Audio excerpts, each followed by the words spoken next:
I'm Bev Adams. I own an independent paper crafting business showcasing products from Stampin' Up! I made this pretty gingerbread card with products from Stampin' Up! I sell these products and also a few items to make crafting more convenient. I have the free detailed directions for this project on my website, and you'll be able to just click the links for the products that you would like to be taken to my online store at Stampin' Up! You'll see where to find all of that at the end of this video, so don't worry about taking notes. It's time to put stamps, ink, and paper together. I am using the Frosted Gingerbread bundle. So fun. My card base is the Gingerbread and Peppermint Memories and More cards and envelopes. So these come already scored and printed with a little bit of decorations. So half the work is done for you. I have already cut some cinnamon cider. I started with about 2.5 by 6.5 inches of cinnamon cider cardstock. And I cut that with the outside of these dies. And then I used the circle dies to cut the real red cardstock. I used all of the circle dies except the little one. And then I ran through an extra time with one of these middle-sized ones. I have a piece of shimmery white that's about 1/4 of a sheet of the shimmery white cardstock, and I have a half a sheet of the adhesive sheet. I am falling in love with these adhesive sheets, I have to tell you. So I'm just going to go ahead and put that on my cardstock. And I just have been taking off that strip, putting one edge on, and if it's a little bit too long, so I want to trim that to the size of my cardstock. It's easier to do your trimming before you separate it out and expose all the adhesive.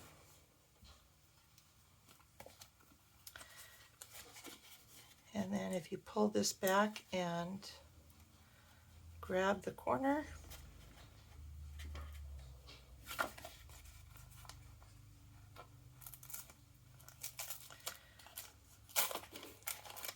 and then use this to help you put that down flat, it will be very helpful. I'm going to use about 12 inches of this real red mini ruffled ribbon. I'm using some white craft ink and some cinnamon cider. Going to use some Stampin' Emboss powder. This is now sold in the Basics Stampin' and Emboss set, so you get several colors. I'm going to be using some of these fun gingerbread and peppermint shapes. So I am ready to do my die cutting of the shimmery white now. You could totally do this with the mini Stampin' Cut and Emboss machine, but I am using a larger piece of cardstock, so I need the big one. I need the number 1 platform, the number 2 for die cutting, my cut plate, my cardstock. I'm putting the adhesive side down, and then I'm going to cut all these detailed pieces. And if you I'm starting with the bigger pieces first, and make sure I have space for those first. The smaller pieces will be easy to fit in between.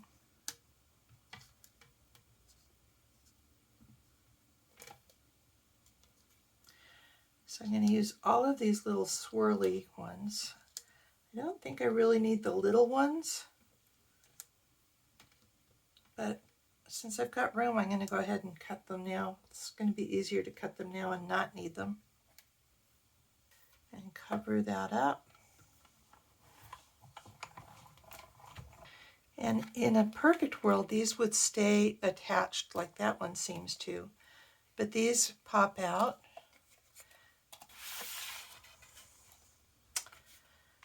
And I'll probably need to do some poking on these. You could certainly use the brush attachment for your take your pick tool. I'm going to use the craft ink to stamp my greeting.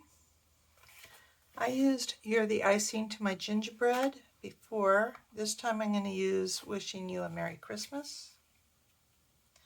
And I'm putting that up in the top right corner. Be careful not to swirl too much. It can slide a little bit and smear.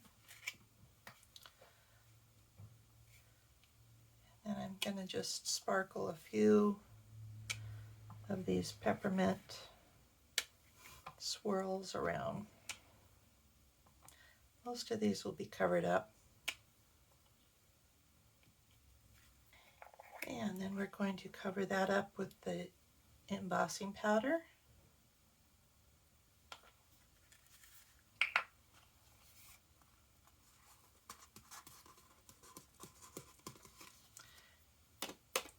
And tip that back in. Some people keep this in a plastic tub and use a spoon to sprinkle it, and that's a really nice thing to do. Then I'm going to use the heat tool to heat emboss this. This is noisy. It does take a minute to heat up, but once it does,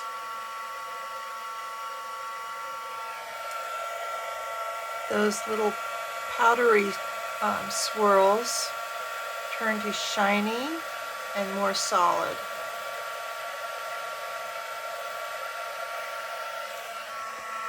This does get hot, so you don't want to burn your hand.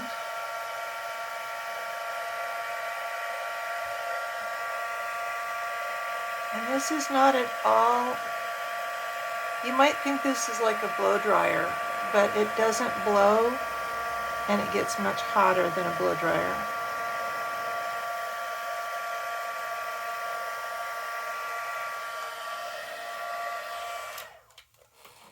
And it just takes a minute to cool off.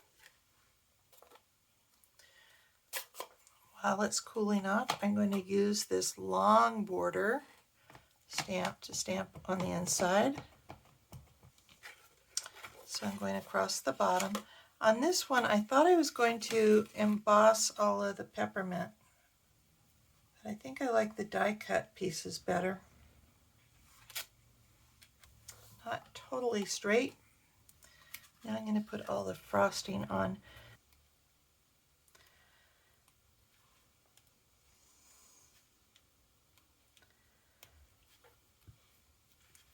If you poke these and have them stick to the silicone pad, that's going to be helpful.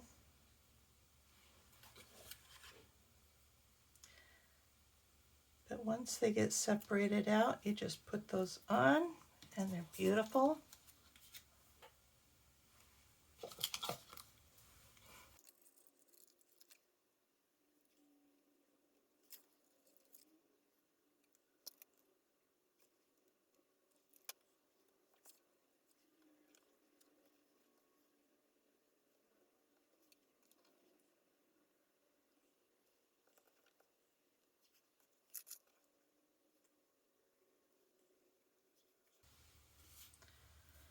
So I'm going to want 2 for the inside of my card, and then 3 on the outside of the card is just fine.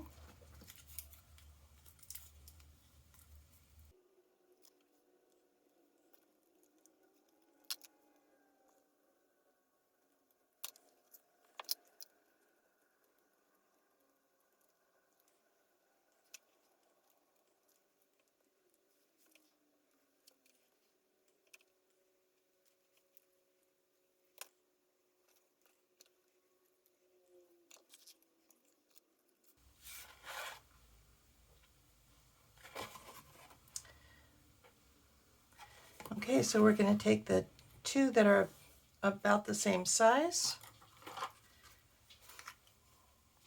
And I'm going to disguise this little blip over here.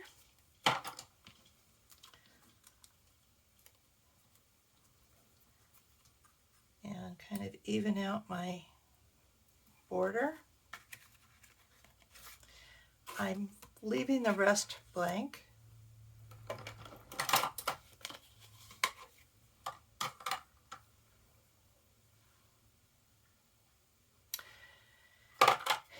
And then I want to put some adhesive down, and I'm kind of putting it in a Z shape.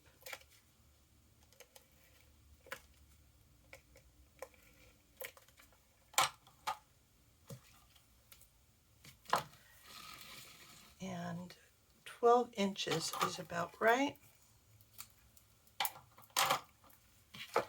So if you find the middle of the ribbon and put it in the middle of this center Z,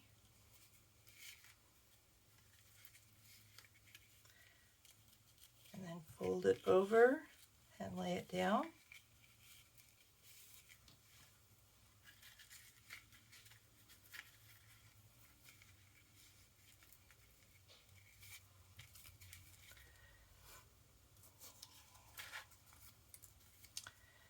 Then we'll put dimensionals on the back of all of these.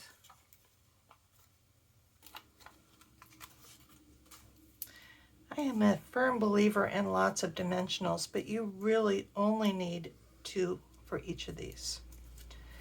And let me see if I can even fit all 4 of these on.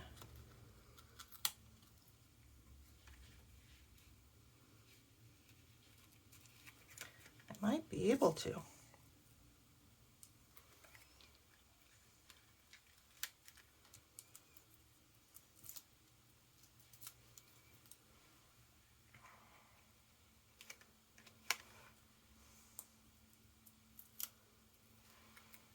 And then we'll scatter some of these.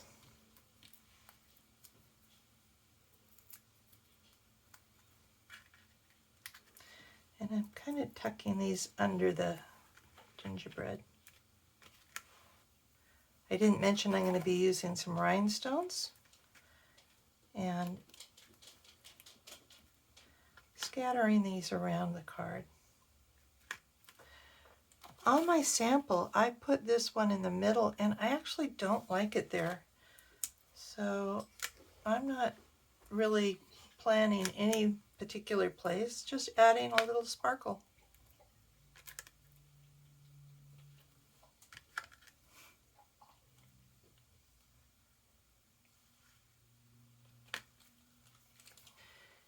And then I'm going to pick some of these.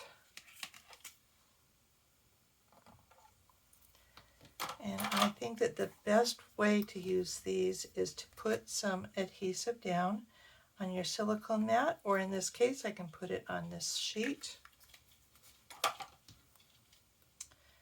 And then I pick out the ones I want.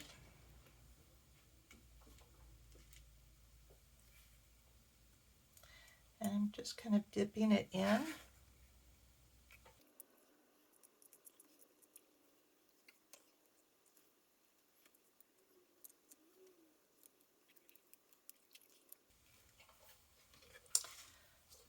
And there's a pretty fancy card. Merry Christmas. Here is the web address for this project, where you'll find the free detailed directions and links for the products I used. Just click the links and you'll be taken to my online store at Stampin' Up! Also on my website, you can click home near the top of the page to find lots of resources. Under Shop, you can find the products I offer to make crafting more convenient, how to get free products with my frequent shopper rewards, and a link to my online store at Stampin' Up! Click Inspiration to scroll all my projects back to 2011, most with detailed directions and videos. Though the products in those older projects have been retired, you may find techniques, layouts, and color combinations to inspire you today. If you're new to stamping, you might want to take a look at the basics. You'll find out how to cut card bases and layers, and what's special about Stampin' Up!, and some of my favorite tools. Under Organization, you'll find tons of free resources such as catalog tabs, labels and case inserts, color tools, and much more. You can take a tour of my craft wall. More organization means more time for crafting. Come stamp with me here in Ventura County, California, or get the best deal of all and join my team of crafters. The team is called SIP Together, and it stands for Stamps, Ink, and Paper Together. The team is made of crafters who want to save money on the products they buy, share with a few friends, or grow a business like mine. Be sure to subscribe to my website and on YouTube. Talk to you soon. Bye.